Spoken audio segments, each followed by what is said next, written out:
Hello दोस्तों, आप सभी का स्वागत है आपके अपने YouTube चैनल मैथ मस्ती ऑफिशियल में। मैं सनी देवल आप सभी के लिए आज एकदम नया चीज़ लेकर आया हूँ। ये नया चीज़ एकदम अलग होगा, औरों से बिल्कुल अलग होगा, तो समझने का प्रयास करिएगा। ये जो नया चीज़ होगा एक नाम है इडियम्स एंड फ्रेजेज, यानी कि लोकोक्ति एवं मुहावरा। आप जो मुहावरा पढ़े हैं 9, 2, 11 हो जाना, ओकरे बाद अंग्रेजी में पढ़ना है, तो उसको रटना नहीं है। आप जहाँ पढ़े होंगे टीचर लोग कुछ नहीं किया होगा, एगो पेज दे दिया होगा, चाहे असाइनमेंट दे दिया होगा, और कहेगा लो रट लेना। एग्जाम में एसएससी के एग्जाम में तो ये पूछता ही पूछता है, ताकि और भी कोई एग्जाम हो, डिफेंस का हो कोई एग्जाम, उसमें भी बहुत रिपीटेड करता है। इडियम्स एंड फ्रेजेज लोकोक्ति मुहावरा के याद नहीं करना बहू, उसको समझना है।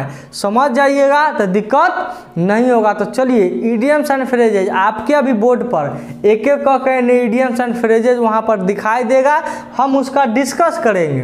अभी सिर्फ डिस्कस कर रहे हैं, आप लोगों को कमेंट करके बताना है कि सर डिस्कस के साथ साथ उसका एग्जाम्पल भी सही रहेगा या नहीं, ये आपको तय करना है। मेरे विचार से एग्जाम्पल होना चाहिए। अगले वीडियो में हम लोग एग्जाम्पल से भी पढ़ेंगे, मगर ये आप लोग ज़रूर बताइएगा कमेंट करके कि एग्जाम्पल होगा कि नहीं होगा। तो चलिए बहू शुरू करते हैं इडियम्स एंड फ्रेजेज का खेल, समझने का खेल। और रटना नहीं है, समझना है। तो चलो स्टार्ट किया जाए। पहला आपके बोर्ड पर दिखाई दे रहा है एक केक वॉक।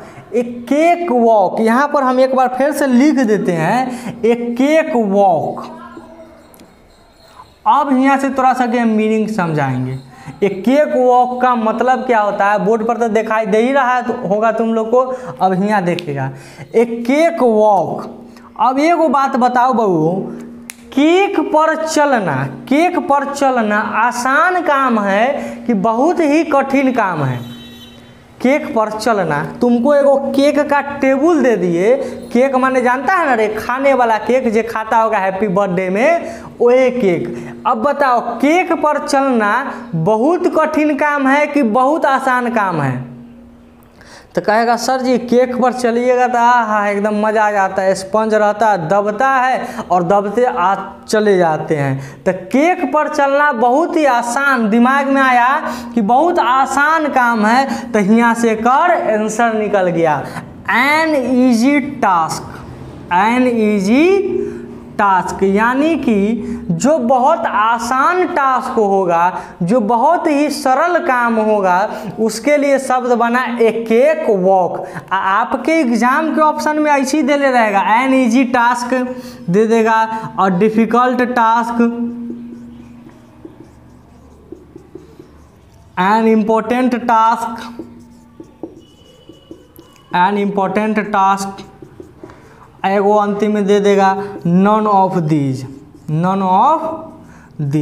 तो बउओ बताओ ये चारों में से एक केक वॉक, मान के चलो तो एग्जाम के क्वेश्चन यही हो गया, एग्जाम के क्वेश्चन हो गया ये ऑप्शन 1, 2, 3, 4, और तोरा दे ले है एक केक वॉक। अब बताओ एक ऑप्शन, तो कहेगा सर एक केक वॉक का मतलब होता है केक पर चलना आसान काम, एक मतलब एन ईजी टास्क। अगला नजर आ रहा होगा तुम लोग को a fish out of water, यही नजर आ रहा है a fish out of water. तो हम यहाँ लिख भी दिए हैं, अब एक मीनिंग समझते हैं, a fish out of water.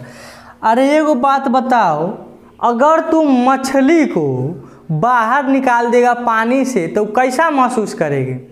बढ़िया महसूस करेगी या खराब महसूस करेगी? तो कहिएगा सर अगर मछली को पानी से बाहर निकालते हैं ना, सोचना है। इडियम्स एंड फ्रेज सोच का खेल है। अगर सोच सही से लिए, आपको हम सोचना सिखा रहे हैं, सोच सही से लिए तो सारा सही हो जाएगा। तो मछली को बाहर निकाल देगा पानी से तो वो अनकंफर्टेबल हो जाएगा। पानी में होकर जीवन बहुत बढ़िया से चल रहा है, जैसे अभी हम लोग मनुष्य है हवा में है, बहुत अच्छा है, मगर पानी में डाल दिया जाए तो बेचैनी हो जाएगा। बस मछली के उल्टा बात होता है, वो पानी में कंफर्टेबल है, बाहर निकाल दीजिएगा तब बेचैनी हो जाता है। तो वहाँ पर कम सकते हैं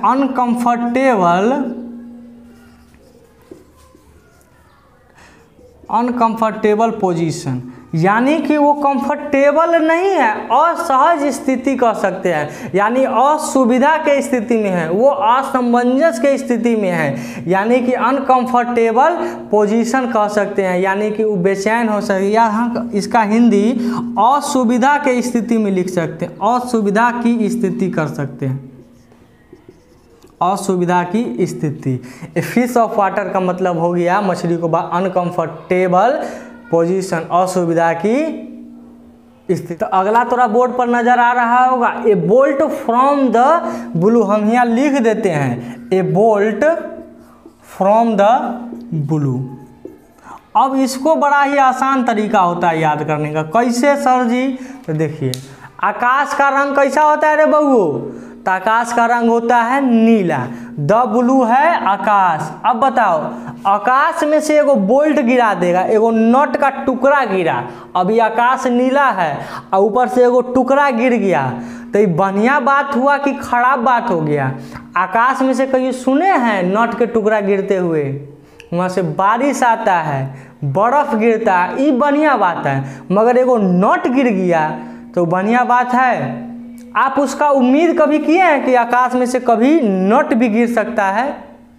तो कहिएगा सर उम्मीद भी नहीं किया, ये खराबो बात है। तो ये पूरे का मीनिंग खराब से निकलेगा। इसका होता है एन अनएक्सपेक्टेड डिजास्टर, यानी कि आप जो न सोचे थे वो काम हो गया, जो आप न सोचे थे, जो आप नहीं सोचे थे वो काम हो गया। ए बोल्ट फ्रॉम ब्लू का मतलब हो गया एन अनएक्सपेक्टेड डिजास्टर, मतलब त्राही त्राही हो गया, जो आप नहीं सोचे थे वो काम। इसका हमेशा निगेटिव सेंस देता है, ये बात याद रखना, इडियम्स आपका निगेटिव देता है। नजर आ रहा होगा थोड़ा सा के बोर्ड पर, a hard nut to crack, यहाँ लिख भी देते हैं हम, a hard nut to crack. अब बताओ, हार्ड नट को चबाना, क्रैक करना आसान है कि डिफिकल्ट है? कहिएगा सर जी एक तो नटों के चिबाने में बुखार छूट जाएगा, वहाँ पर आप नट हार्ड चिबा रहे हैं, कैसे बेगा? तो हार्ड नट चिबाना क्या हो गया रे बबू? बहुत ही मुश्किल है, कठिन लग रहा है, आसान बात नहीं है। आपको दाल भात खाने के लिए दे दिया जाए तो खा लीजिएगा, नट खाने के लिए दे दिया जाए तो होगा रे, वो में हार्ड नट। तो क्या हार्ड नट टू क्रैक, लोहे का चना चबाना एकरे मतलब होता है। तो चबाना आसान काम है रे? तो कहेगा सर जी आसान तो नहीं है, बहुते भारी है। तो ये क्या हो गया? और डिफिकल्ट टास्क कह सकते हो या और डिफिकल्ट वर्क कह सकते हो, कठिन काम के सेंस में आता है a hard nut to crack. एक मतलब हो गया कठिन कार्य, असंभव कार्य होगा, आप नॉर्मली कर नहीं सकते हैं। तो इडियम से भी दिमाग में खोपचा में चल गया होगा। अगला नजर आ रहा है थोड़ा सा के कॉट रेड हैंडेड, एक बताने का जरूरी नहीं होगा, आपको सबको पता होगा। एक मतलब होता है रंगे हाथ पकड़ाना। इसका पहले हिंदी हम लिख देते हैं, रंगे हाथ पकड़ाना, यानी आप जो गलत काम कर रहे हैं किसी के साथ और उसके साथ आप पकड़ा जाते हैं तो ओकर इडियम्स एंड फ्रेज बना कॉट रेड हैंडेड। इसको कॉट न पढ़ना है, कॉट पढ़ना है, कॉट रेड हैंडेड, यानी कि गलत काम करते समय आप जब पकड़ा जाइएगा उसके लिए शब्द बना कॉट रेड हैंडेड। इसका हिंदी हो गया, यहाँ कर सकते हैं हाँ, डूइंग समथिंग रॉन्ग। जब आप कोई चीज़ गलत काम करते हैं और उस समय एट्रम पकड़ लेता है तब आपके लिए सब बना कॉट रेड हैंडेड। ये भी इडियम क्लियर हो गया बबू। अगला है once in a blue moon, यहाँ हम लिख भी देते हैं फिर से once in a blue moon. अब एकर तो बहुत आसान है, एकर तू सब बता देगा, बहुत आसान। अब बताओ ब्लू आकाश में वंस, वंस का मतलब क्या होता है? कभी कभी। ब्लू आकाश कभी कभी होता है या सब दिन होता है? कहेगा सर ब्लू आकाश सब दिन नहीं रहता, वो कभी कभी होता है। तो once in a blue moon मान के चलो ब्लू मून कभी कभी हो जाता है, मगर सब दिन उज्जर मून रहता है, ब्लू नहीं रहता है। तो कभी कभी के लिए क्या है रे, रेयरली यानी कि कभी कभी। ब्लू मून कहिए देखा है रे तू सब? तो नहीं सर, साल में कई बार कभी हो जाता होगा चंद्र ग्रहण और लगता होगा, तो ऐसे तो हम नहीं देखे हैं सर जी, उजले हम चांद देखे हैं, ब्लू नहीं होता है। तो ये है once in a blue moon. अब जैसे ही आएगा once in a blue moon तो एक कथी हो जाएगा, रेयरली यानी कि कभी कभी। तो आ रहा होगा तू लोग को लिखा हुआ ब्रेक द आइस, कथी लगल है रे, break the ice. Break the ice को तनका प्यार से समझ लीजिएगा, दिक्कत नहीं होगा। आप लोग गांव और में जब कोई उदास होता होगा, कोई दोस्त आपका उदास हो जाता होगा, आप उदास हो जाते होंगे तो कहते होंगे रे मुंह में बर्फ रख ले है कि बर्फ तोड़ेगा मुंह के। बहुत बार हम अपना गांव देहात में सुनते होंगे कि मुंह में बर्फ जमेले है रे, गुस्सा हो जाएगा इसे तो कहेगा मुंह में बर्फ है रे जमल। तो इसका मतलब क्या है, मुंह में बर्फ है, मुंह में जो आपका साइलेंट है, आप जो उदास है उस साइलेंट को तोड़िए, आप कुछ बातचीत करिए। जब हंस के बतियाइएगा किसी से तब ना कहेगा हाँ ठीक है लड़का के मिजाज सही है, इन्हें उन्हें नहीं भटका हुआ है। तो ब्रेक द आइस का मतलब होता है टू स्टार्ट अ कन्वर्सेशन, बातचीत को स्टार्ट करना यानी कि बातचीत आरंभ करना, बातचीत शुरुआत करना, आरंभ करना, एक ही मीनिंग हो गया। ब्रेक द आइस, मुंह के बर्फ तोड़ो। अब मुंह के जब बर्फ तोड़ेगा, उदास है मुंह के बर्फ तोड़ दिया, हंसने खेलने बतियाने लगेगा। बोर्ड पर नजर आ रहा होगा a bone of contention, a bone of contention. इसका मतलब क्या होता है, बोर्ड पर भी हम लिख दिए हैं। एक मतलब होता है बउआ बताओ, हड्डी काहे दिया जाता है? तो कहेगा सर बोन के तो मतलब होता है हड्डी, हड्डी काहे दिया जाता है?